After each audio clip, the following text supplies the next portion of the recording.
Kia ora everyone. This is awesome. Exactly one Cool. year.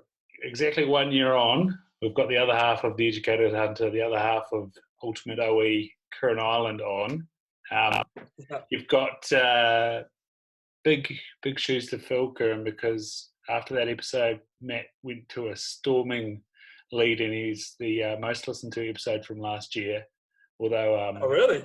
yeah, although Gwyn Thurlow was hot on his tails in October, so I don't know if you could class as the most successful episode of the year, but he's up to third place on my stats. But given your guys' topics, niche, and some of the guests, mate, I doubt my shared podcast features quite so highly on your ranks. What was the motivation behind getting the Educated Hunter started now that you're a year and a bit on, and what's it been like to have such an awesome product again? Yeah, well, big question, man.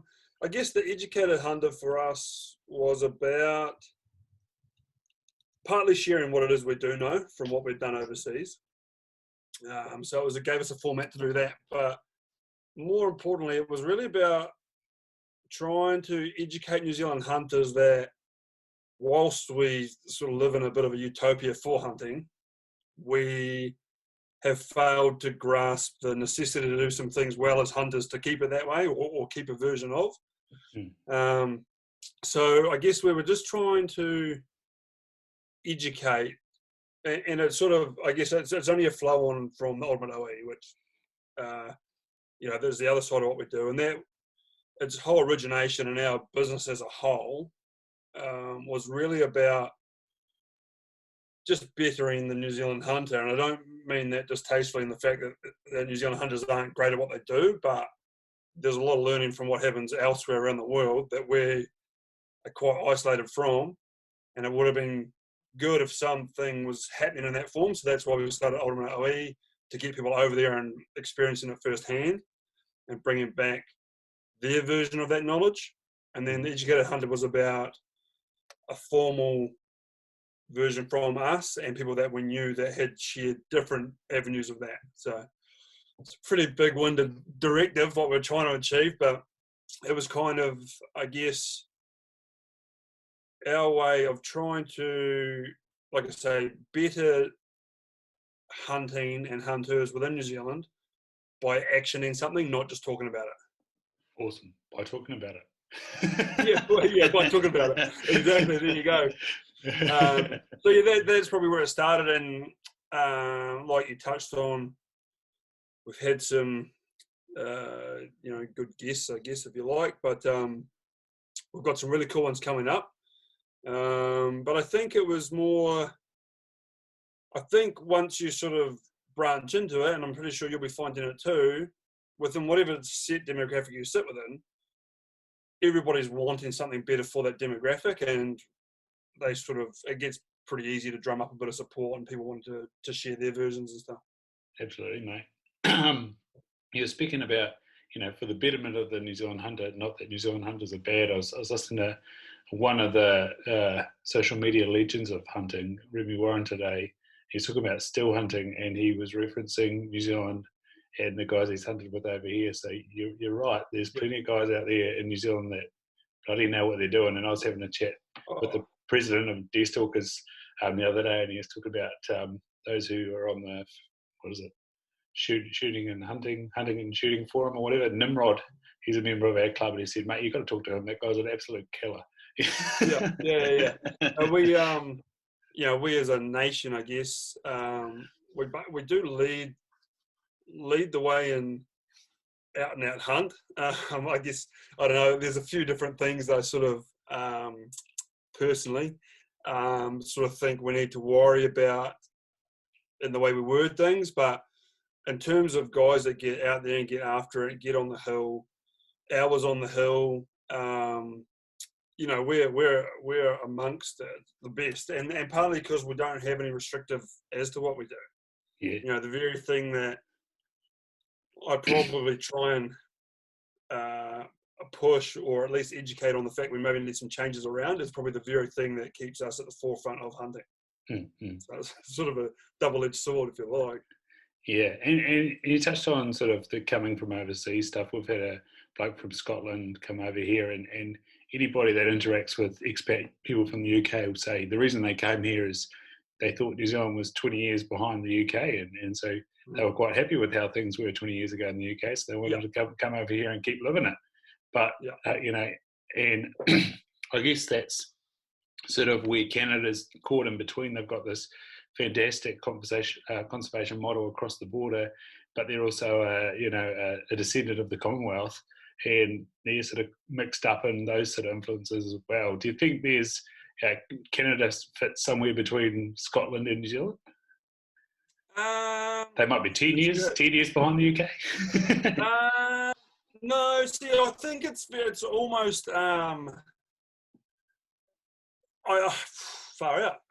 I've probably put some time into it actually, based on what it is I do, but I sort of see them as actually very different models. I see the likes of the UK, in particular Scotland, like the way they hunt and the things they do is still very tradition based, and it's handed down through generations. And there's the unfortunate reality over there is the percentage of new hunters, like completely new hunters, is very minimal. So therefore, hunting's in a dire strait over there. So where the families pass down tradition, they keep an amazing ethic, standard, skill set, very specific to what they do. And then when I look at the Canadian model, I feel like due to the duration of it, there's a portion of that, but a majority of their restrictive and their conservation, their direction as hunters is essentially forced by law. So there's two different theories in that. Like perhaps without the law, they would be a lot less ethical per term. Whereas in Scotland, I feel like they'd keep their ethics if the law changed or not. Like it's just ingrained in them.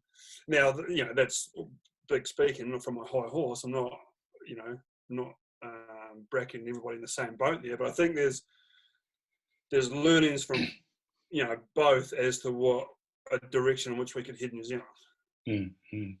So, while we're talking about those two models, what do you think the restriction is for hunters in the UK versus the restriction for hunters in Canada, or is it even restrictive? What do you refer to as restriction?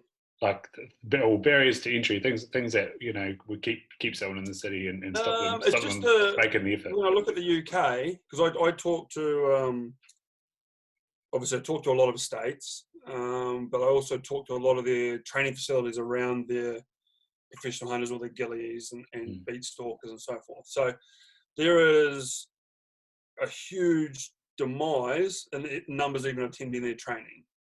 So where they've got real issues is getting the next or the new generations into hunting. And I think it just stems, without sounding like a broken record, the urbanisation of communities and the strength and the desire of the anti-hunters as a really broad term, but just those that can persuade into other avenues other than hunting are a lot better at what they do than we as hunters do to try and bring people together. And then versus Canada, where are they going wrong?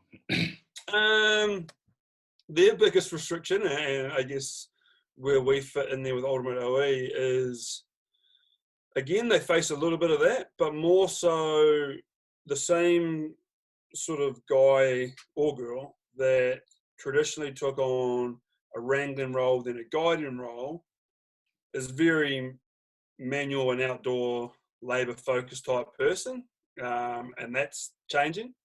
And then the few that are still there, because they still obviously have generations of that type of family, they can just go into oil and gas and earn 3, 4, 5 times the amount, work shorter periods. Like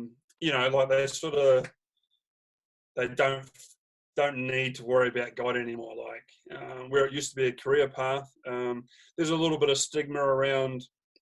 I'm certainly not one of these guys that bangs on about millennials, but there's a little bit of stigma about the younger generation being okay as wranglers for 2 or 3 years and learning the ropes before they become guides, versus, I guess, some sort of official training progress in the oil and gas industry, and they can become per I guess, however their ranks work over there, they can become higher qualified and earn more, on a set plan, versus guiding is sort of a little bit at the whim of your employer.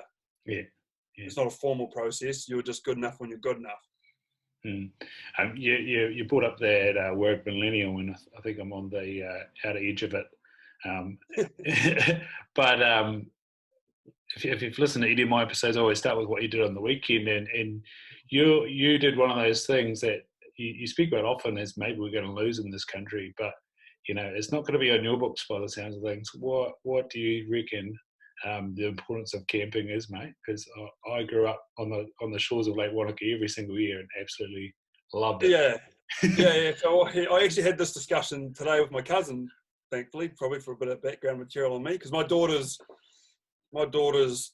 20. Well, she's 2 in May. Okay, I don't get on with the people that count the days specifically. She's 2 in May. Yeah. She's already collectively done a dozen camping trips where we camp for multiple days, and she sort of just has to deal with the fact that it's cold or colder, and there's less variation what she can and can't eat and so forth. But I think the outdoors brings a necessity to admire it, and I think I'm not educated enough in that specific area to tell you how much value you get of just slowing down and looking at the way nature is and all that sort of aspect. But when you're put in it and there's no variation to that or no other alternative, like so for my daughter, she's going to need to just appreciate it. And what I do know about being a parent is, while she's this young, she's soaking up whatever it is I can give her. So right now, she loves the stones, loves the water, loves the trees, loves whatever it is else that I'm giving her. And I just think, I know that when she starts schooling, there's going to be other elements of her life that I, as a parent or as a guardian, leader, what have you, need to give her around technology, around planning, around ensuring she knuckles down when she needs to knuckle down, probably sport. But I'm going to remove the ability just for her to stop and look. But I'm not going to have such power over that. So I think it's really important to get them into it young. I did it with my dad, and when I look back now, and obviously now that I'm an adult, my father's an adult, and we talk about real life stuff, not just shooting rabbits. I appreciate that a lot of the stuff he did in that form was much like what I'm doing it for my daughter now. He wasn't a passionate hunter. He didn't live or breathe it. He grew up doing it with his father, and then he saw it as his way of showing me the outdoors. So that's why we did it. So we camped and hunted and fished. I think I probably jumped off the topic a little bit there, but I just think it's a really important aspect. I think at a young age, when you're put in it, it helps with creativity. And I think creativity is one of the diminishing skill sets in terms of genuine creativity. Like, probably at that point, it's almost imagination. But, from the bits I've seen, and again, I'm not an expert, but the bits I've seen in terms of the youth that I've had come through Ultimate OE now for the last 10 years, I would say, based on that small demographic, imagination and creativity is something that has been on the decline. Yeah.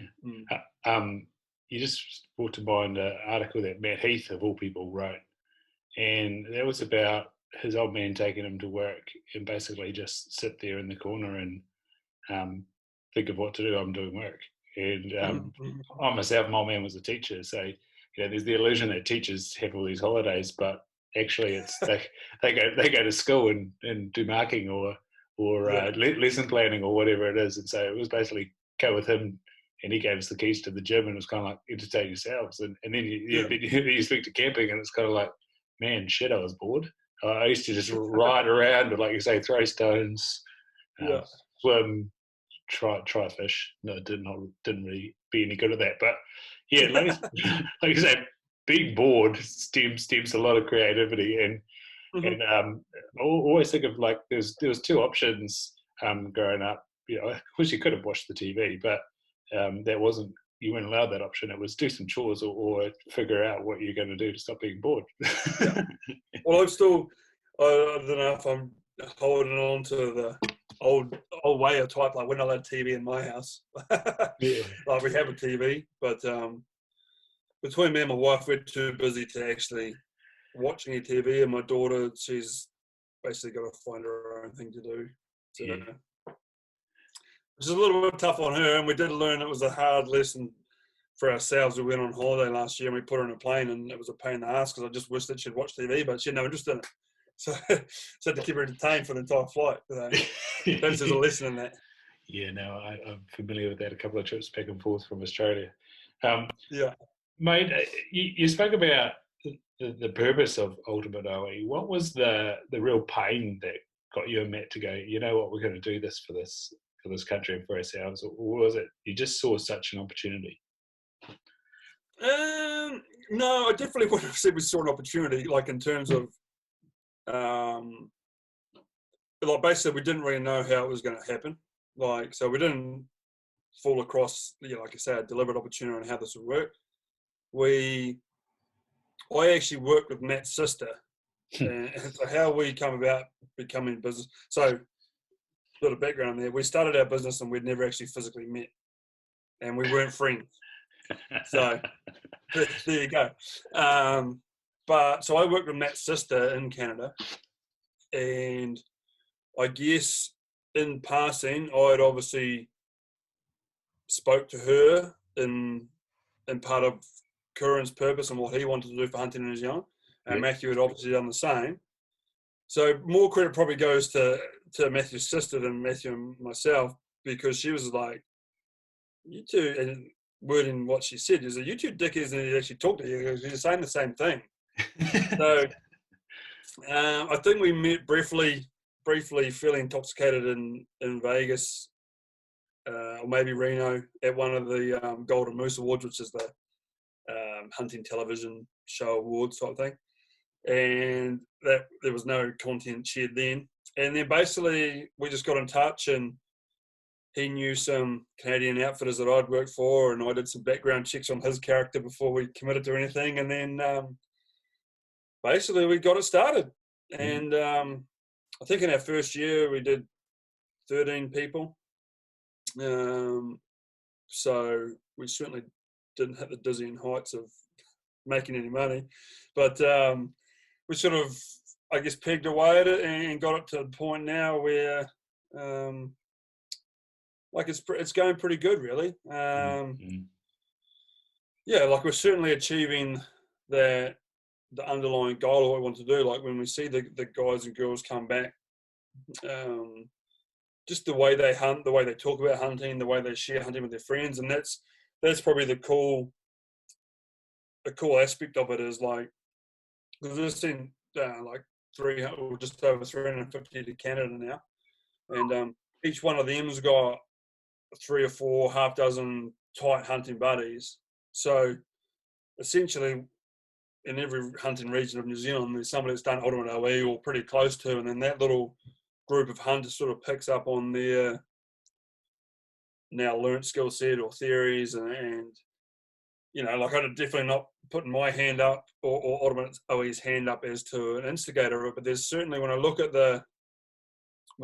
physically the people that we've seen, the change in when they were youth and just killing stuff, to then a bit more photography, quality of trophy, the amount of photos and shared hunting experiences with new to hunters or less skillful hunters. Like there's a big change in all their private, I guess, social media accounts for me to see that sort of stuff, So that's pretty cool.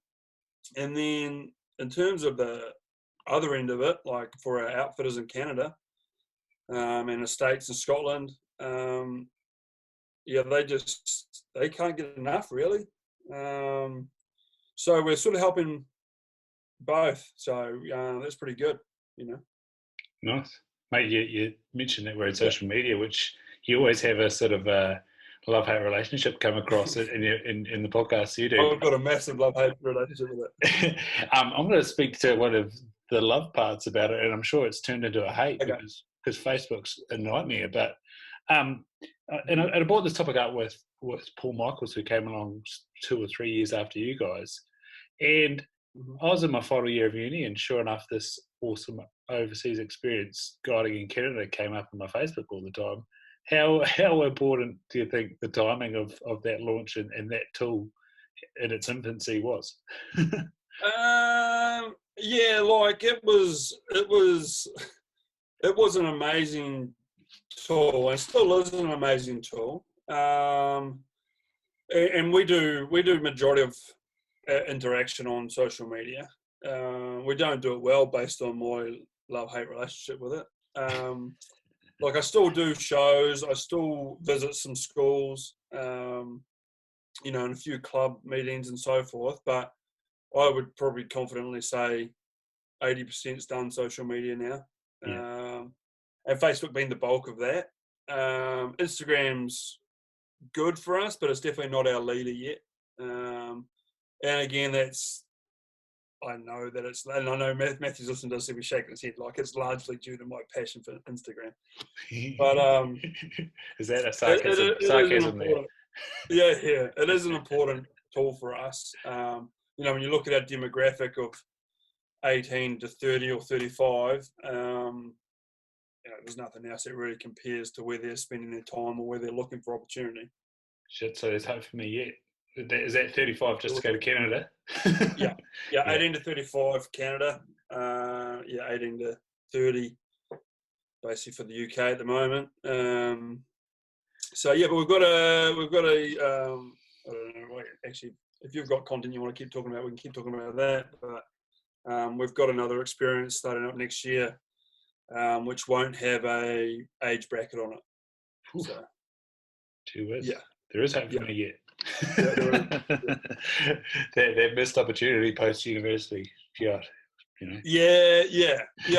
That's a real thing.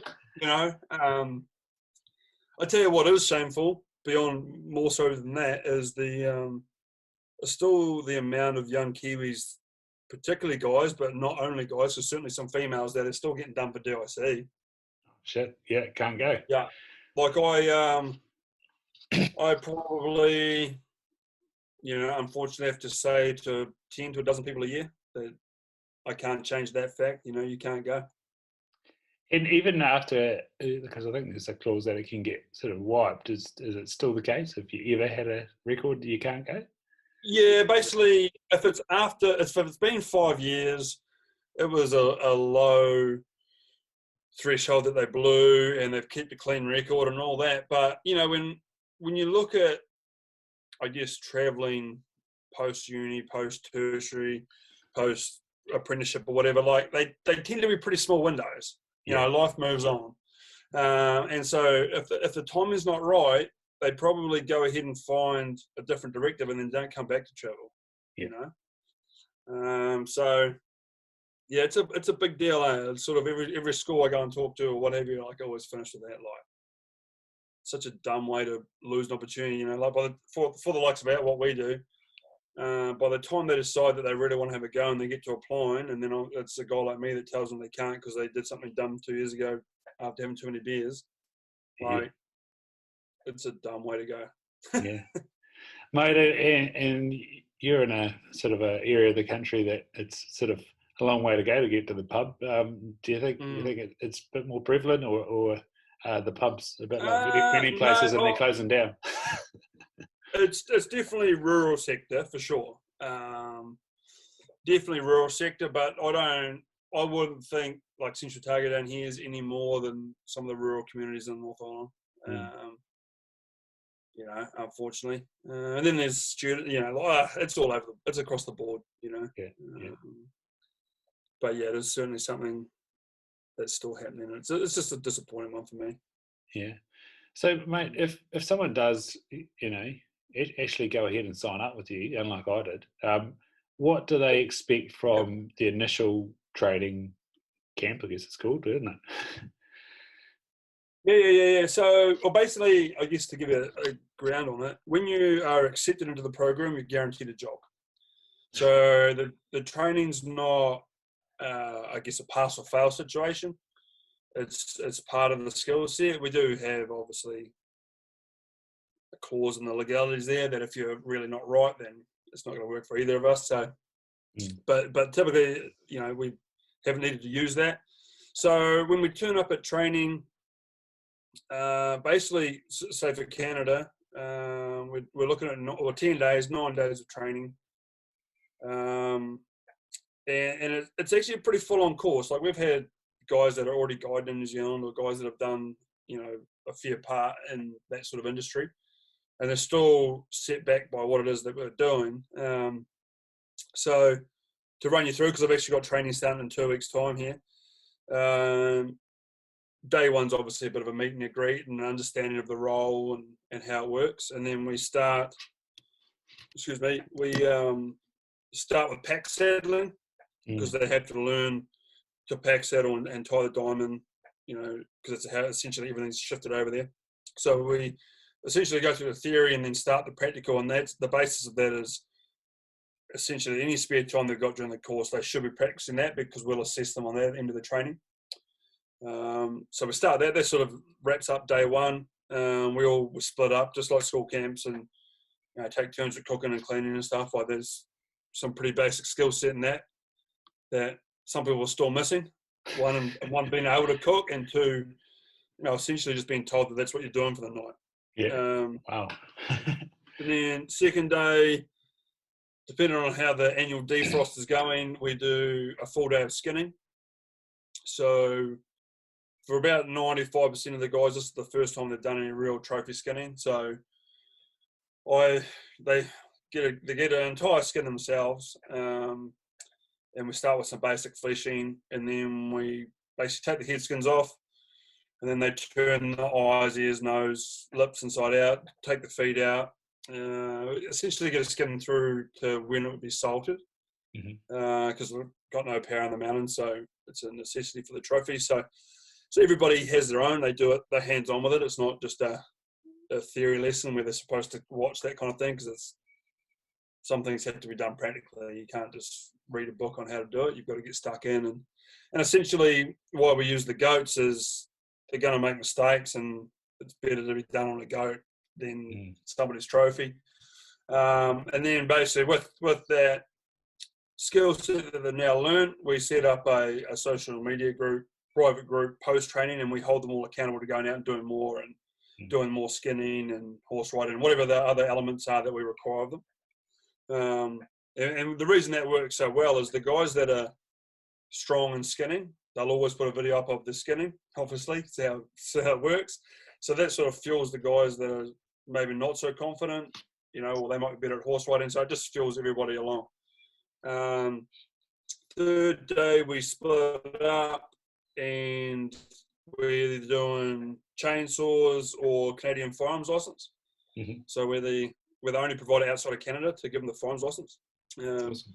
So that's one day, and then we alternate that obviously back and forward. And then we're looking at day 5 and 6, and that's either horse riding or we start doing some theory units around predator interaction, client interaction, our own personalities and egos, understanding differences in communication.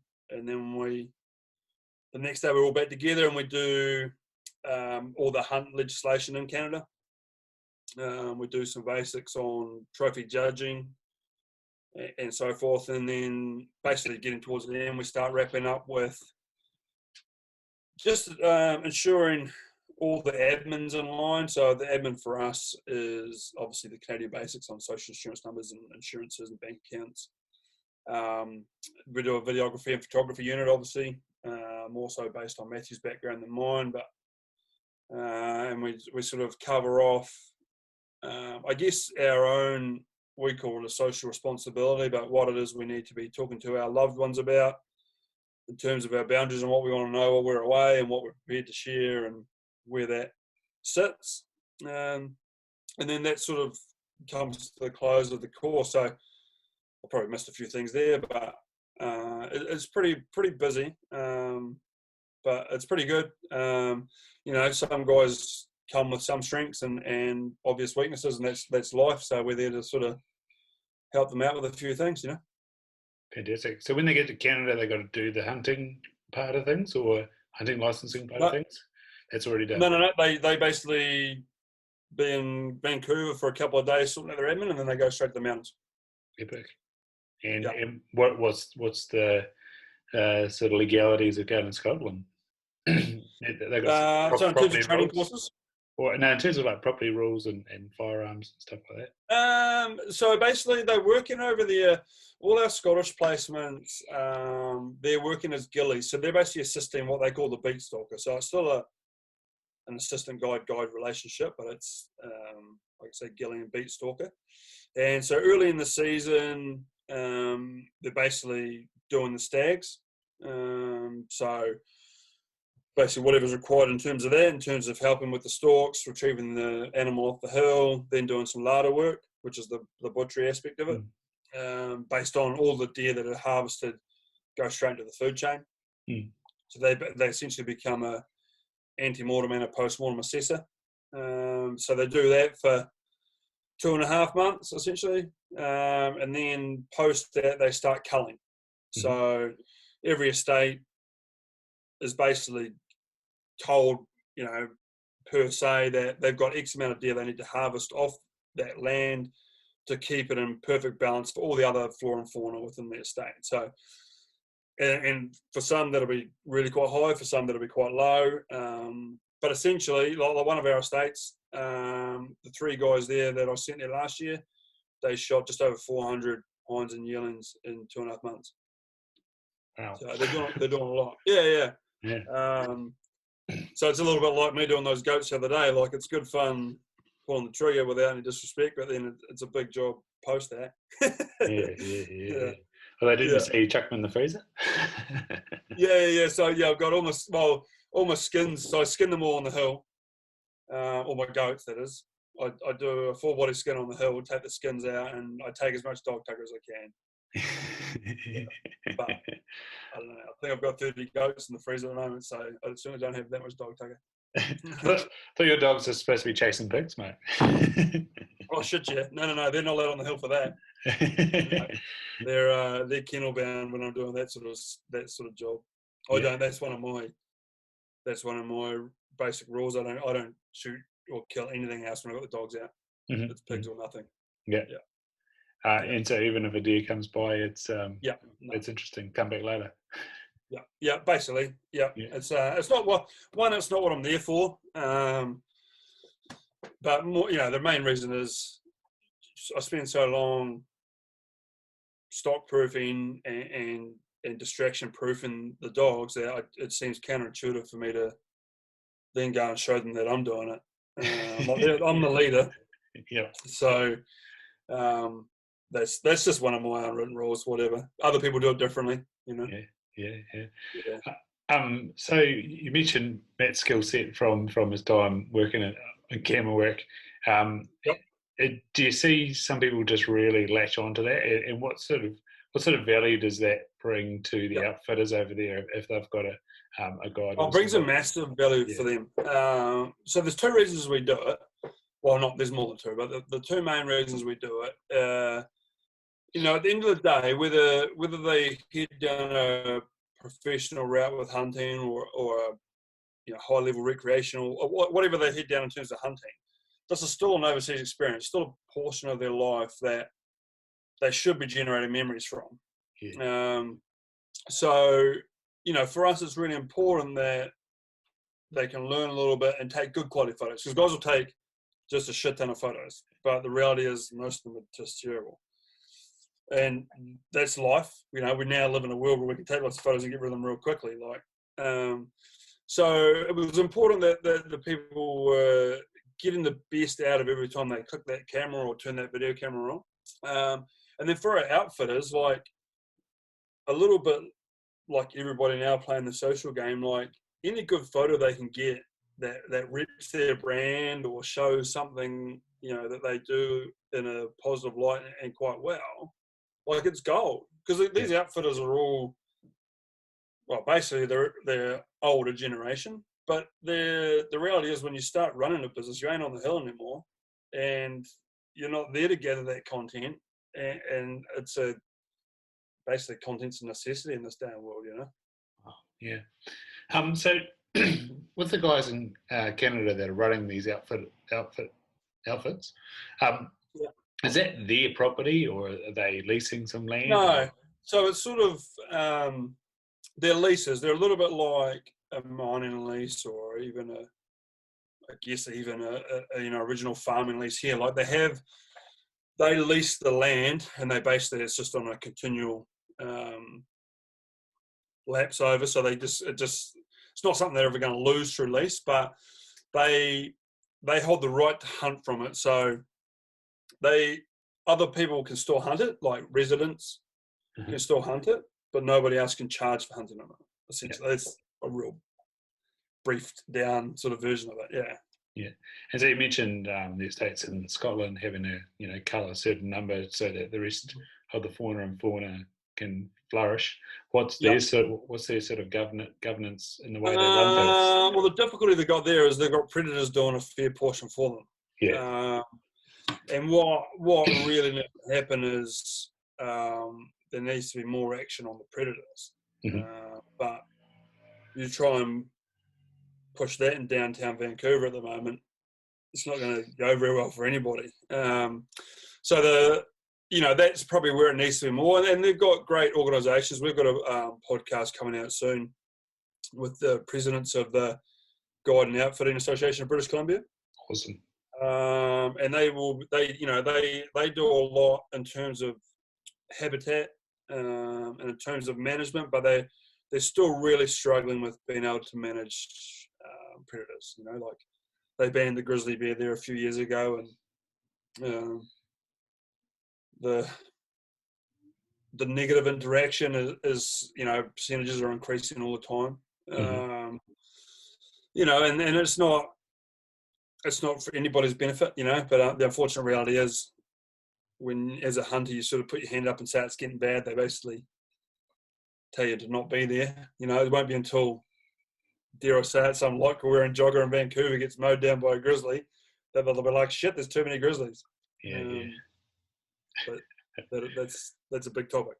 I jokingly commented on a common guest, Joseph Peter, who's actually a legend. He had something the other day about, I don't know what it was. It was too many animals in the UK anyway, and I sort of jokingly put that the wolves and the bears that they're going to introduce to the UK will fix that until they kill somebody in the neighbourhoods. It'll be a bit more than foxes in your rubbish bins if they do that. That's for sure. Yeah, such a dumb idea, but whatever. Yeah. It's so on that word management, you're doing an awesome job of introducing the country, or at least the hunting public, to people that are striving for some sort of management. And before I had that emergency with my daughter, I was reading the latest from the Seeker Foundation and all the good work that they're doing.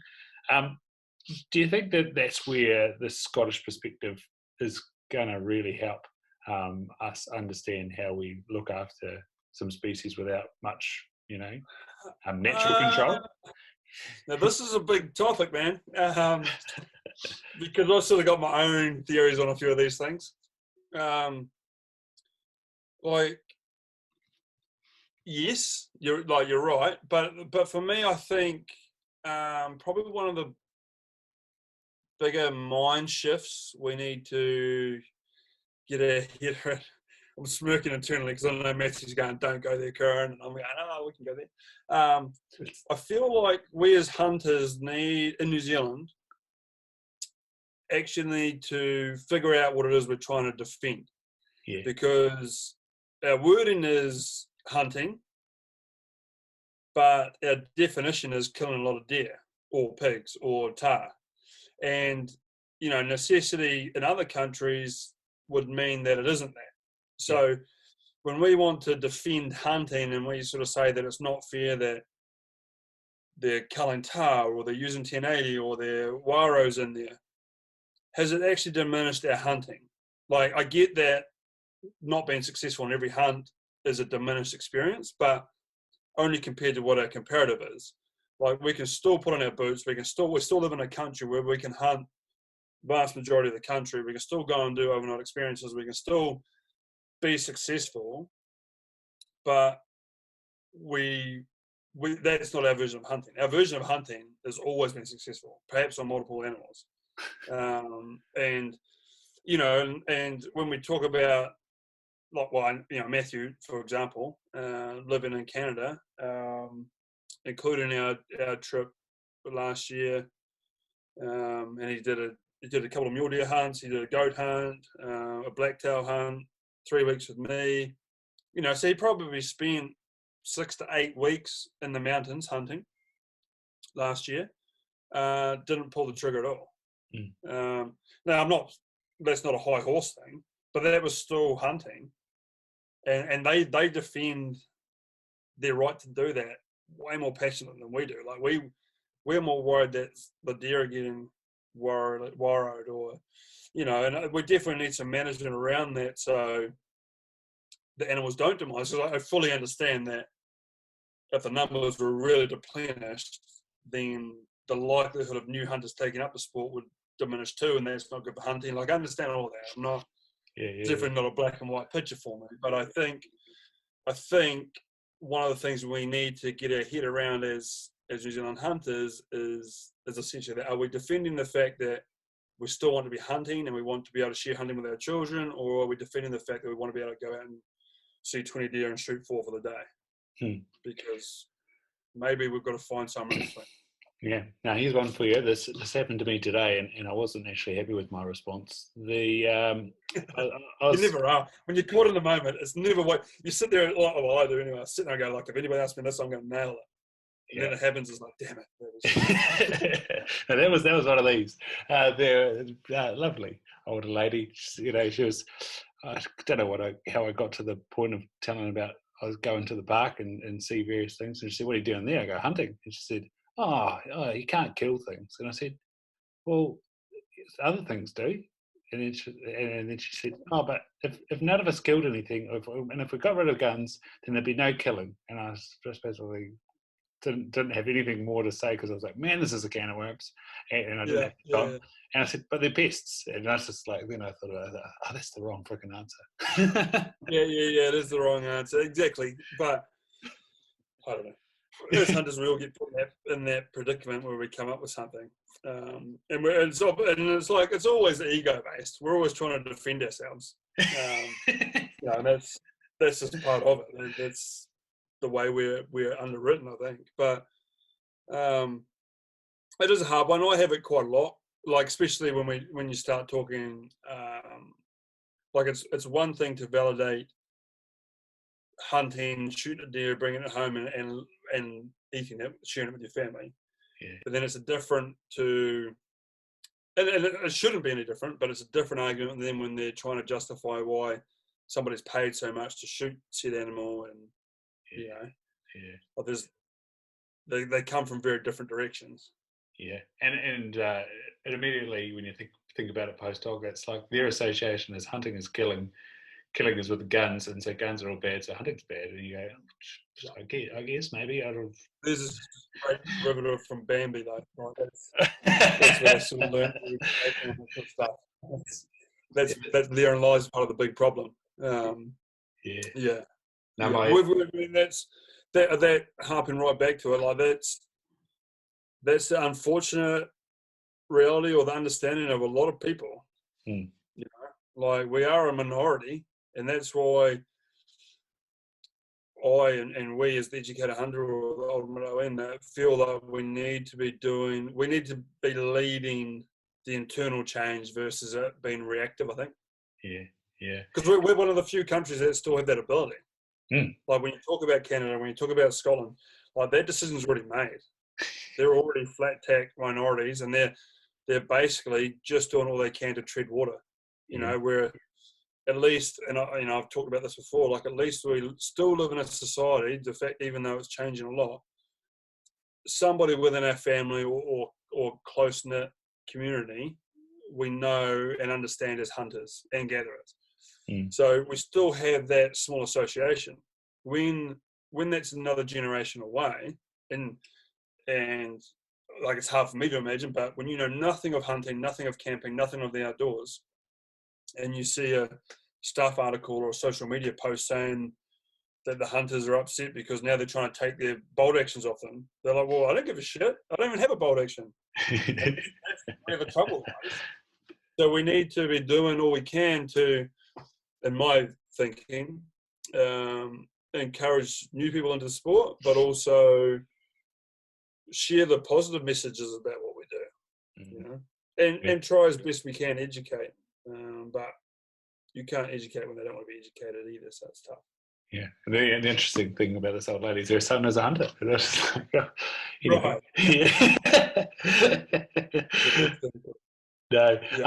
and I heard Greg Kogu talking on a third hunting podcast from Australia Hunting a the other day, and he was basically saying that it's so hard to describe it. And, he's a pretty spiritual guy as it is, but when he was talking about hunting, he was sort of waxing lyrically about it in the same way that it's a spiritual experience. And I'm partway through him and Matt Winter's book at the moment, and the tales that they talk about are just fantastic. But I guess that's why when it comes to hunting, there's podcasts that last for 3 hours, or there's magazines and books and and you've had Cam Henderson on it, and he's I'm going to take credit for it actually, because I said to him we should have a film show in New Zealand, and sure enough he's running with it. But we have hunting films, and as I said to him, as someone that lives in the city and doesn't run out in the back of the farm and get some meat for the freezer, I happily sit there and watch 20, 30,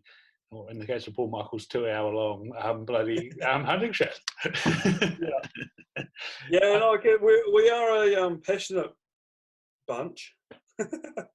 I think the reason, and not enough people sort of touch on it, but the reason I think we kind of struggle with defending, and I don't well, where am I going with that? We don't struggle to defend, but I think at the very bottom of it all, we all have that internal feeling that we are actually still killing something. So despite all our justification and reasoning, we still do find that little bit inside of us that's like, ooh, I get why that's an issue. Like I'm not a malice killer. Like that part doesn't overly excite me. It's not all high fives because of what we've done. It's about everything that led up to that, or the challenges that have failed on other hunts. Like there's a whole lot of emotional stuff, like you say, that builds a hunt story. But when we get into that, not necessarily an argument, but a conversation, and hopefully constructive conversation, at the very bottom of it, we still are identifying the fact that we killed something that wasn't going to be killed without us. That's a simple factor. So I don't know. I think that's why we're sort of, for me, and it's an analogy used in other things, but it's a little bit like we're driving flat tack with the handbrake on, because we know when we get to the very bottom of the picture, it's not actually what we want everyone to hear. So we've got all this descriptive, but it's like, I did just shoot it in the end. Yeah. Mate, how are you going with that bow? Speaking of all the time practicing, how are you doing there? Yep. So I now have a couple of goats to the bow. I don't know if it's actually shifted my mindset from it, to be fair. I think my biggest headache in it was I wanted to get a bow because I wanted to find challenges in animals that I'd probably lost excitement in, because I sort of felt internally that I, in some form, was a little bit on my high horse, that it was only deer and pigs or tara and chamois. Like the rabbits weren't now longer an interest of mine, or the goats were done through necessity, not through hunt desire. And I wanted to get that back. So then my wife brought me the bow, which was a nice present. And I started target shooting, and again it was probably a little bit ego based. I wasn't as good as I was with a rifle. So then internally, my dilemma came about with the fact that over my history of hunting and different experiences around the world and what have you. And then what I try and educate on people was all about ethics and humanity and trying to bring that to what it is what you do as hunters. And my big dilemma was, well, am I following that because I'm now doing something with less skill set, with more primitive weapon, more bigger error or rate or percentage, possibility rate. And I get, don't get me wrong there. I understand that the really good guys are probably at the same percentage as I am with a rifle. Like I get that, but I myself wasn't there, and essentially I think I just got myself in an internal knot around that, and basically got fearful of wounding an animal with the bow and just regretting the whole process. Like that, that's where it got to in my head, and that's just a current thing. I overthink a lot of things, but so basically, it just took me. Well, it took me a year to shoot an animal with it. They've both been good kills. I still don't like the fact that they don't fall over. That's something, like as I rightly or wrongly, I basically shoot my rifle to the base of the neck, and I know people that are listening, don't preach at me. I do understand that can still go wrong, but essentially the outcome I get is either fall over or they don't. And I'm happy with that. And then the bow isn't that. And like, I understand, my wife's a vet, we talk about the death of animals and all that. Like, we've had pretty big, lengthy conversations on how that actually works in terms of anatomy, not just what I've read in hunting magazines. So it was a lot, and I've done it. I've shot a couple of goats, and then, like I say, they were successful shots. And then I don't know. I've gone flip side on that. And I'm like, well, what made it all right for me to shoot those goats? Like, were they any less valuable to me or anyone else? And I don't know. Like, I've still got some good friends. Khan being one. He keeps pestering me. He wants me to go out on a bow hunt and get this off my shoulder. So I still have a goal that I would like to shoot a red stag with this raw with it. Whether that transpires, I don't know. I might just get sick of carrying it. I don't know. Yeah, no, I definitely feel what you say about the margin of error. All of a sudden, like, I've got the whisker biscuit, and some of my components aren't great, and I just just think no way right now. Yeah, and I think the rifle was quite rudimentary as well.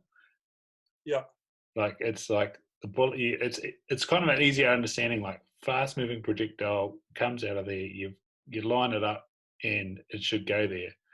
Whereas this is like, well, I guess there is some similarities in the way you shoot it, but as you say, the margin of error is larger. Yeah, that small movement makes a big difference, and because of the speed and the lack of ballistics, and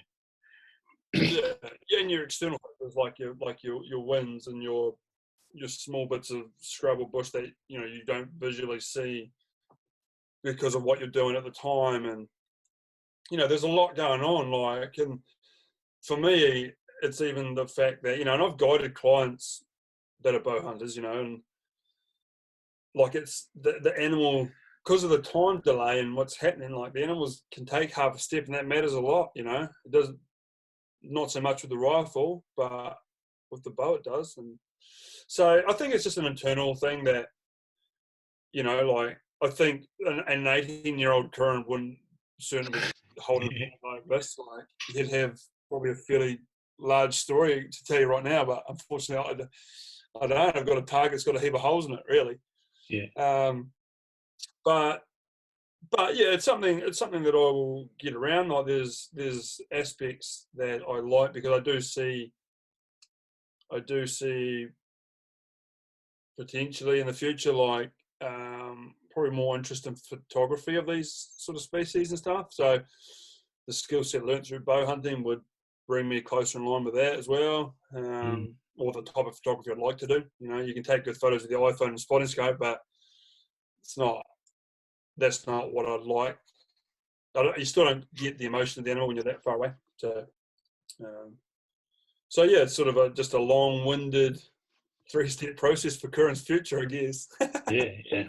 And then so you bring up the raw, and there's a fantastic head and behind there with Imperial on it. Do you think that the narrative behind something like that is really what makes Canterbury and Central Otago hunting just why it's sort of our mecca? Yeah, definitely. If you want, if that's what drives you, you know what I mean? Like, I definitely don't hold prejudice against those that aren't driven that way. Yeah. But if shape and dimensions is a driver for you, then yeah, like where the tradition sits, that's where they sit. And for me, it's always the Otago head. It's always been a thing for me, and when I look back at my videos and photography over the years, like, I've let some amazing stags go because they just didn't look right. And if you were just a point guy or just a size guy, like, you'd be kicking me for sure. I don't know. It's about pretty. Like, that one's on the wall, but it's not a mount. Like, I mount all my trophies. So that's not there for me yet. I still would like better than that. Yeah. Is that because of the bays or just? We've got one broken bay. So, but he's I probably would have liked to just from him to be a bit older. That's what gets me on that one. And unfortunately, people have probably picked up on this podcast. Now that I've made that decision, that's where it sits. So he won't ever be a mount. And do you think that's quite good having that as a reminder? Like, to every time you go out of the door, out of your garage, you go, right. So that's my standard. That's when I come home to that, that's how I feel about the animal that I took. Yeah. And then so going out. And that's part of, we've touched on it already, but going back to it, like the hunt in Canada last year, like a stone sheep for me is, I don't know, there's nothing else that would compare for me, for my hunting accolade or internal accolade. Like, a stone sheep is everything for me. And for the rams we saw one that, for those that have guided sheep and that, they'll know what I'm saying, but you could have made it legal. Like, it was on that fringe. Like, typically if it's not legal when you look at it straight off the bat, then it's not legal. That's just the unwritten code. And we probably could have made it legal, but there's no way I would have wanted to look at that on my wall.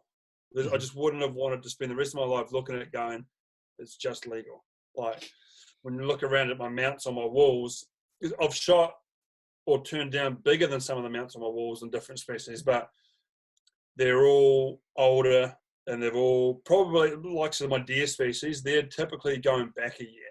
Like, so they've peaked and gone back a year. So they tend to have a little bit of fugly with them, but to me, that's a little bit of internal pride in the fact that, one, they were out there, evading others, and I still got them when they were a magnificent animal, but I let them be as good as they could have been first, sort of thing. So that's me. Yeah, and on that, the concept of switch, is that just the fact that they've got all the gear down low and straight up, or is that because they're going back? No, so that's their terminology. So most of the switches are age related. There's not many that are genetic related. There is some, like, so it's definitely not a blanket rule, but typically they're older stags gone backwards, because they won't harvest good genetic stags on their estate. They see the value in seeing them alive. So the clients aren't even interested in them. So they're royals, 12s, 14s, like they were left on the hill, and they'll always be shooting declining stags, uneven stags, and a switch is what they call the true trophy on the estate, because they kill a lot of stags. So when they fight, they don't have the ability to interlock antlers, so they tend to stab good stags. So they're basically seen as the alpha predator, if you like. amongst the stags. So that's why they are highly regarded amongst the gillies and the stalkers themselves, but also the clients. Mm. Yeah. And so what are they sort of, going into the nitty gritty of it? What's their sort of pricing structure? Do they sell the hunt over there, or? Yeah, no, they're not expensive hunts because they sell the hunt. It's not like here where we talk about selling a trophy stag. So you might hunt stags for one day for £500 type thing. Right. Like, so it's not excessively expensive. Like, it's more that just that people don't do it over there. Like, it's certainly not. It's not, and it's perceived as an expensive outing for the gentleman. That's how hunting's perceived. Like, you pay more to do birds and stuff like that, depending on different estates and so forth. But they're not birds aren't really my speciality.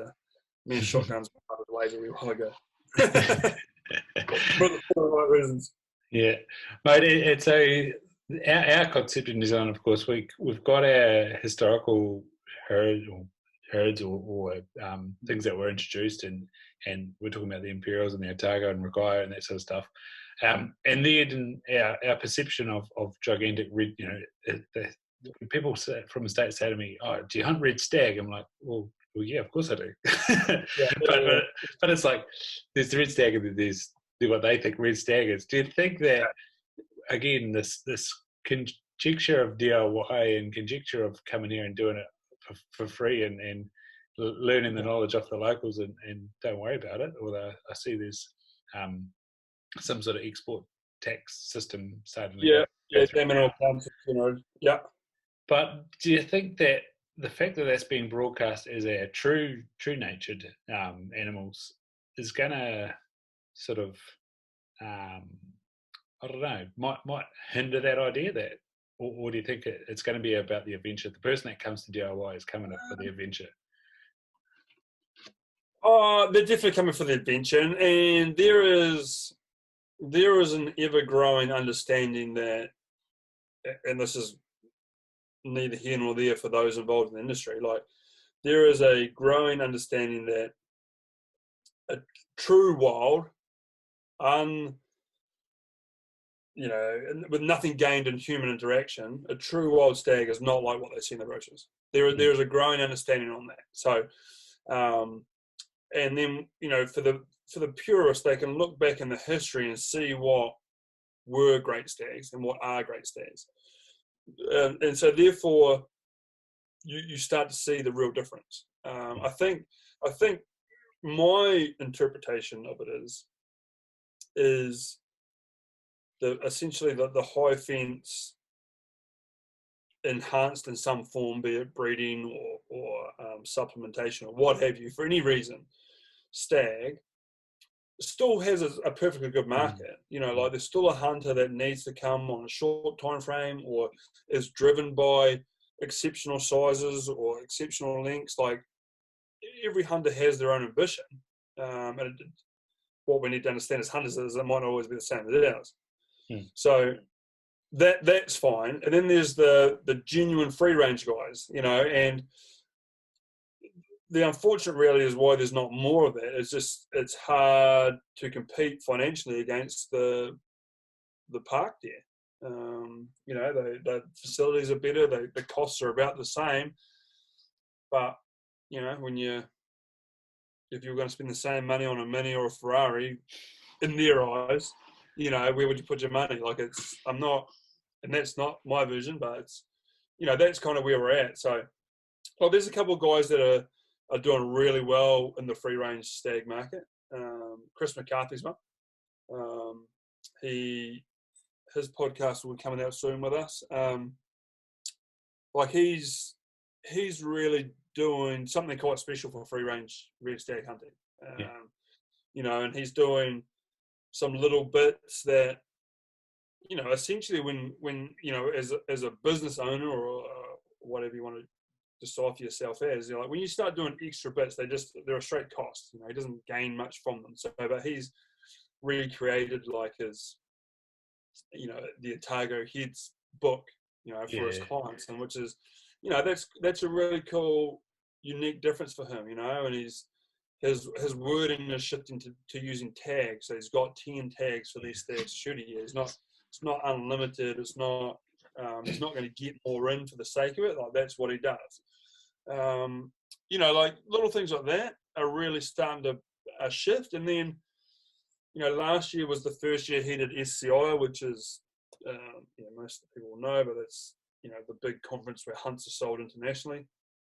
And he was sort of the small fish in a big pond, really. Like, there was other people who were using wording around free range stags, but not offering genuine free range stags, where he was. And, and then, true form and credit to him, he was back there this year and did more shows.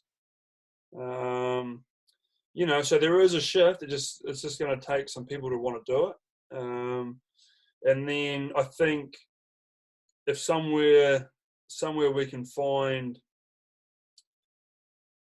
a management and perhaps a tag or however we word it and go down, but some sort of structure that means those doing DIY hunts have some sort of formality or some requirement to be with somebody, then there could be a resurgence in free range stag, as a guided option, which would be quite cool. I think there's something there. I think it's good that a few of these guys are really doing what they can to bring it back. Ben Tumart is another one. He shoots some exceptional stags. All genuine free range. So, it's definitely out there. Yeah, and from my perspective, someone who's got a massive love or romanticise the deer wars, and then massive passion for the deer industry as well as hunting. I can see all the value in it, and another guy from you guys, Ollie Cubby Walker as well. What he's doing down the coast is just pretty bloody cool. And had a few chats with TJ from Media Noah as well. I think what he's doing is best of luck to him. I think it's pretty cool. And it's it's a bit like you guys finding a position in a market, and hopefully it pays off for them, because it's a big gamble. I actually sat beside a guy flying from Vancouver to Whitehorse last year, and as you do, they pick up on the accent pretty quickly. And the only thing he wanted to know was, why we bother having fences behind these big stags? He's like, you got no predators. Like, what are the fences for?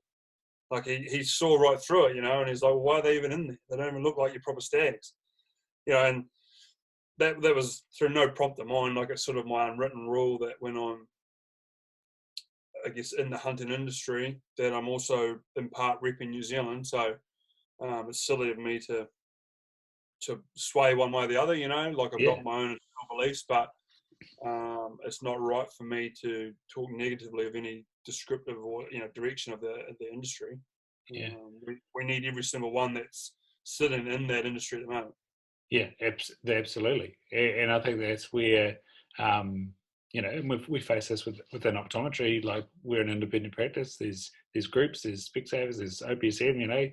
It's like, who's your market? And that guy's not the fence market, but the likes of Joseph or Chris or Ben, it's probably his market. Yeah, exactly. Yeah.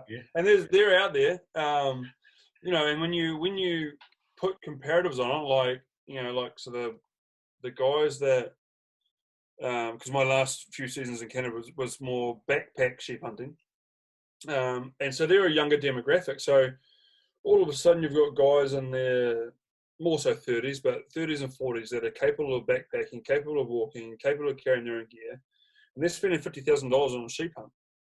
But they understand the value of that trophy. They understand the reality of that trophy. They understand the genuine work that goes into that trophy. So that to me is the genuine free range stag market.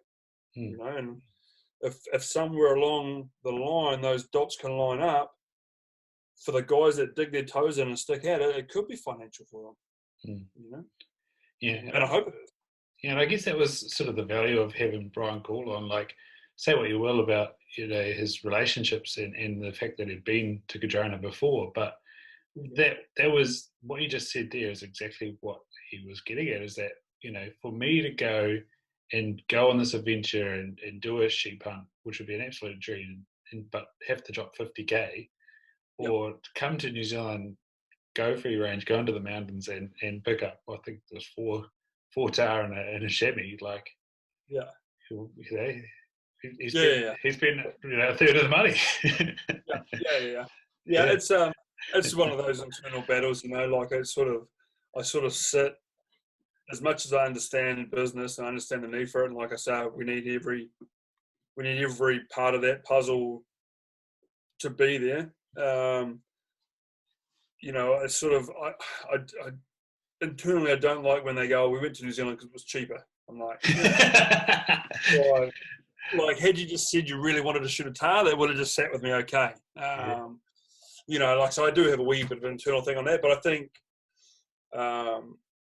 it's sort of a bit of a hindsight or a turn back the clock. But I think if as an industry, New Zealand as a whole could have done it again, we should have been more around the quality in return for financial versus the quantity in return of financials. And I get, like these big outfits, man, they pump the animals through, and but they have to. They got massive overheads now. Like it comes down to a business decision. Especially when they go drop 355k on a stag. Oh yeah, 100%. Yeah. No, it's like I get it, but I guess I think in hindsight it would have been better to have done it the other way around. Yeah. Now, I guess that was my other purpose of talking to Brian, was that it sort of brings up those questions of like, what do we value, and do we value our resource, and how do we place value on it? And like you guys reiterate many times, if we value it, well, then we should probably pay something or somehow. Yeah. No, definitely. We're pretty well. The trouble is, we think everything is ours. Yeah. Super pissed off if anybody shoots anything anywhere, regardless of whether we were likely to be there or not. And we sort of want a lot without giving a lot, really.